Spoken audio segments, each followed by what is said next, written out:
Bonjour à tous, enfin nous sommes à la fin de notre tour de France et de retour à Paris et j'ai pensé de faire une petite vidéo questions et réponses, questions par rapport à notre voyage en Tour de France mais aussi des questions de façon générale par rapport au voyage. Donc alors c'est parti. Bon, première question, d'où l'idée du projet Paris n'est pas la France? Oui, ça me fait rigoler. Oui, d'où l'idée, c'est simple. Il y a pas mal de touristes qui sont venus, juste à Paris. Ils ont été très déçus de ce qu'ils ont vu à Paris. Et donc, ils ont dit Paris c'est de la merde, donc France c'est de la merde. En ce moment-là, moi je me suis dit non, c'est pas correct. C'est pas correct de mettre une étiquette sur un pays tout en entier juste parce que Paris, il est comme il est. Et c'est là où il y a mon idée qui a pris vie, c'est de dire mais non, Paris a peut-être c'est pas beau, c'est pas magnifique, mais la France, il a pas mal de choses à offrir, donc il faut qu'on montre aux gens, aux étrangers surtout, que la France a beaucoup à offrir. Alors, deuxième question, quel est le principe de ce projet? Donc, comme je vous disais déjà dans la première question, le principe c'est de montrer des lieux qui sont pas très connus par les étrangers, des hidden gems que les Anglais ils appellent, des lieux qui sont incontournables mais pas trop touristiques. Donc c'est-à-dire que je vais laisser de côté les lieux hyper touristiques comme Chamonix ou Côte d'Azur et je vais mettre en amont déjà les lieux peu connus par les étrangers. Par quel moyen tu t'es déplacé dans le cadre de ton tour? J'ai pris ma voiture. J'étais en voiture d'une parce que j'ai fait pas mal du camping. Ça c'est d'une. Et des deux, c'est parce que les endroits que j'ai voulu visiter, possible à faire en voiture. Et d'ailleurs, moi j'adore conduire, donc c'est pour ça que je préférais de partir en voiture. Comment tu as choisi ton itinéraire? C'est simple.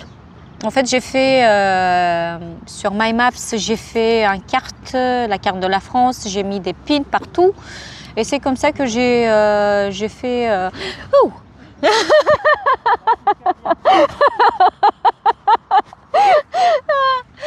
il était curieux. Ça me fait peur. Donc j'ai mis des pins sur la carte et c'est comme ça que j'ai réuni tout un itinéraire sur mon trajet.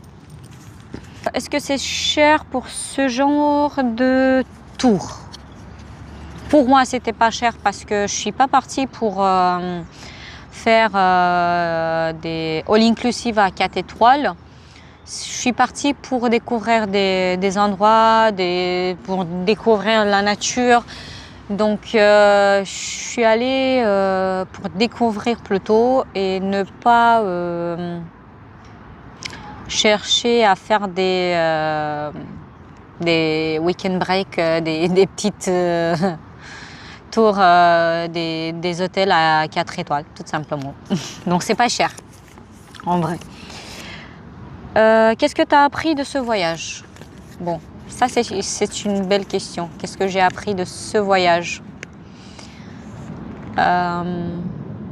Sont les endroits qui te font plus heureuse que les choses. Et je me suis sentie vivante. Et je pense que ça m'a rendue un petit peu plus calme. Et avoir de la patience, plutôt. Ouais, c'est d'avoir de la patience et oublier de s'énerver. Surtout moi, que je m'énerve tellement rapide. Ouais, c'est ça. c'est vachement ça. Qu'est-ce que tu regrettes de plus dans ce voyage? Qu'est-ce que je regrette? Oui. Le fait d'avoir déjà fait un planning en amont, de partir, je regrette le fait de ne pas rester plus de temps dans des endroits que ça m'a touché, les endroits qui m'ont touché au cœur. Et c'est pas parce que j'ai été pressée par le temps, mais c'était le cadre, le fait que j'étais un peu comme un cheval, je voyais pas trop à gauche et à droite, et donc j'ai pas été ouvert d'esprit, et c'est pour ça que je regrette de ne pas rester plus de temps dans des endroits magnifiques. Et ça, je l'ai découvert quand je suis venue à la maison, quand je suis retournée à la maison. Et j'ai découvert qu'en fait, il y avait plus de rondos à faire et des rondos magnifiques.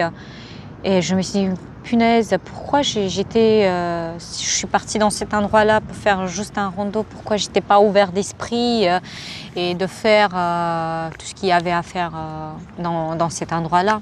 Ouais, donc ça c'est mon plus gros regret par rapport à ce voyage. Tu as été déçue pendant ce temps de tournage du documentaire? Oui.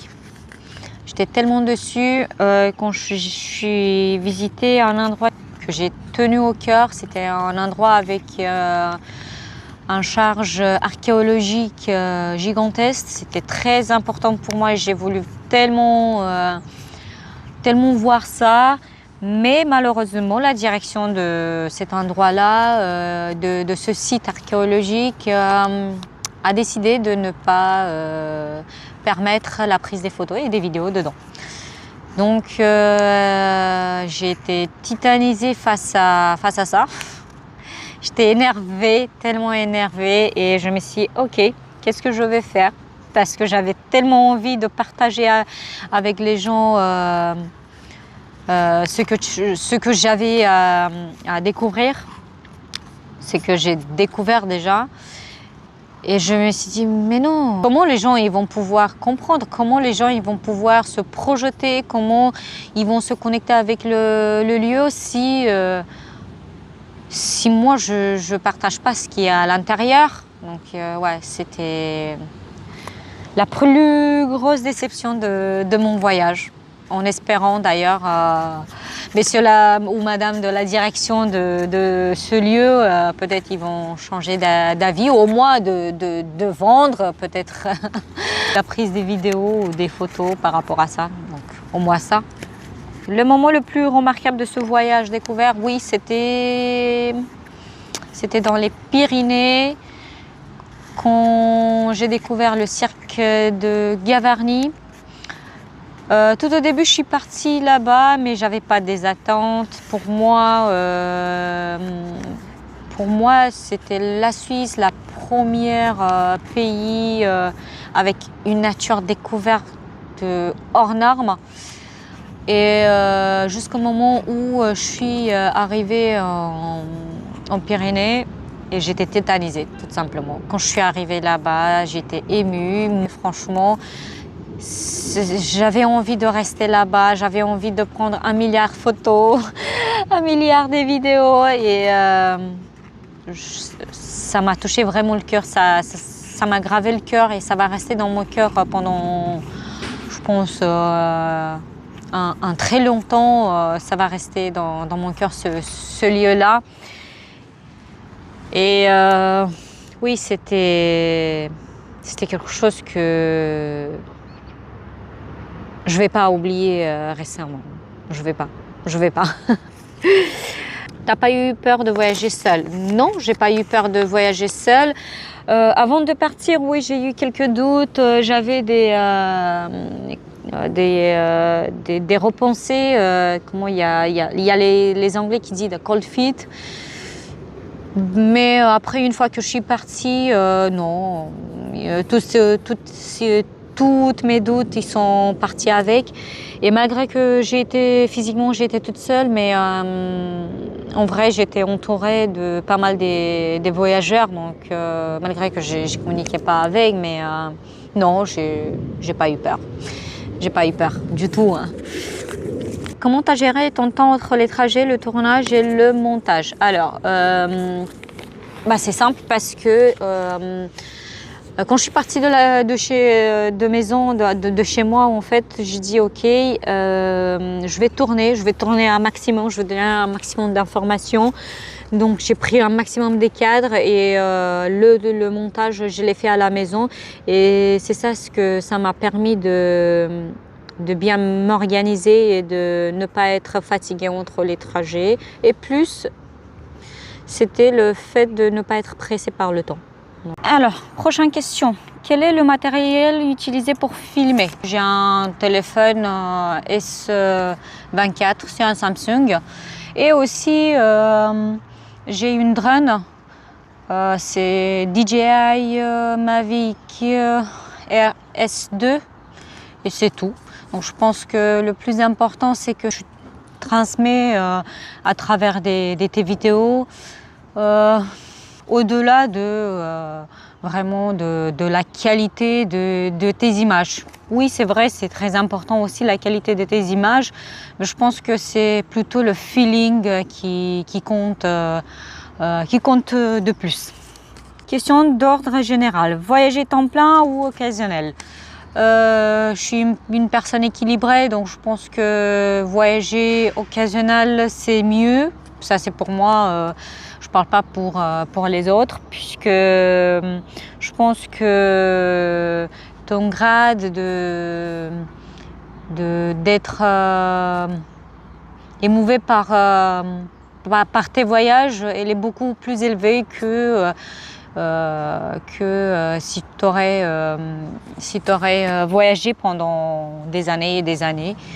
Et après, il y a aussi ce genre de routine, de besoin de routine d'avant qui peut revenir dans ton esprit au bout de quelques années de voyage. Et donc c'est pour ça que moi personnellement, je pense que pour moi c'est mieux de partir sur un voyage occasionnel.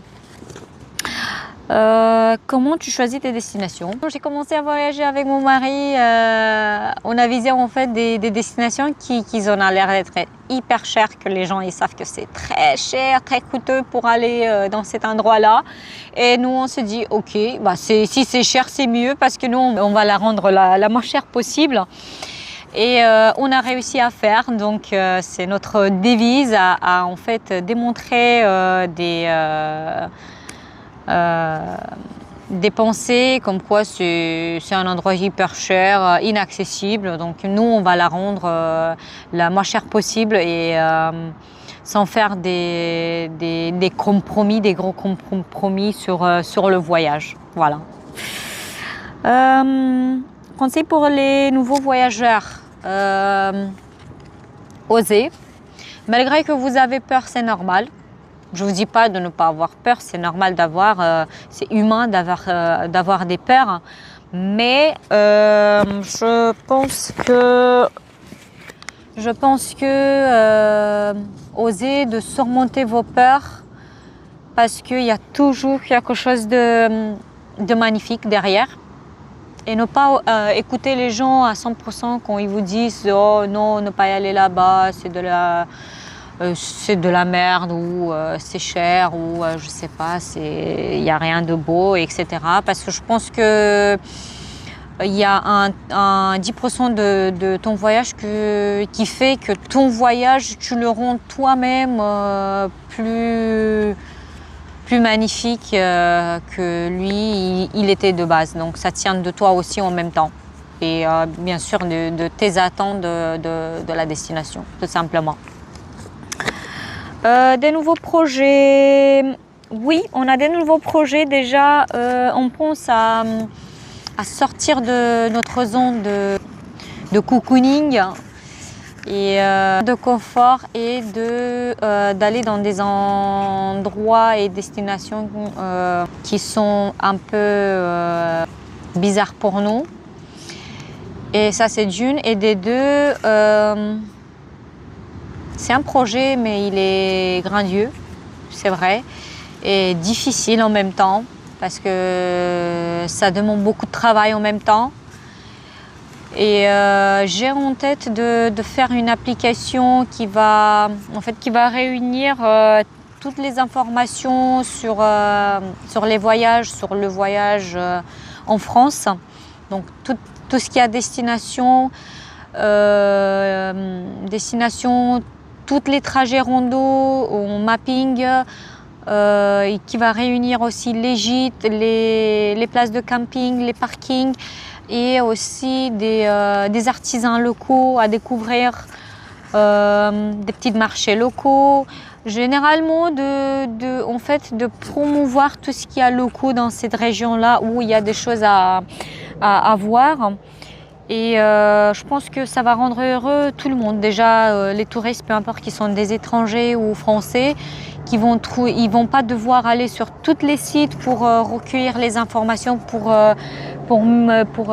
préparer son voyage. Donc, il va avoir tout sur l'application. Et déjà pour les locaux qui en a du mal à se faire opérer par les touristes. Donc je pense que c'est un win-win de tous les deux côtés. Et c'est vrai que c'est un projet super grandiose et ça demande beaucoup de travail et technique. Et je sais que ça va prendre du temps, mais je pense que c'est un bon projet qui mérite d'être mis en place. Et maintenant, on arrive à la fin. Oui, avec les remerciements, déjà, je veux remercier premièrement à mon mari qui m'a soutenu de distance, qui a soutenu ce projet-là de distance. Et aussi de vous remercier à vous d'avoir vouloir participer à ce projet, de regarder et de me soutenir à travers toutes mes vidéos. Vous remercier de mon cœur pour votre patience. Et grâce à vous, je vais réussir à perfectionner et à partager toute cette expérience avec vous de mieux en mieux. Donc, je vous remercie beaucoup et je vous embrasse fort.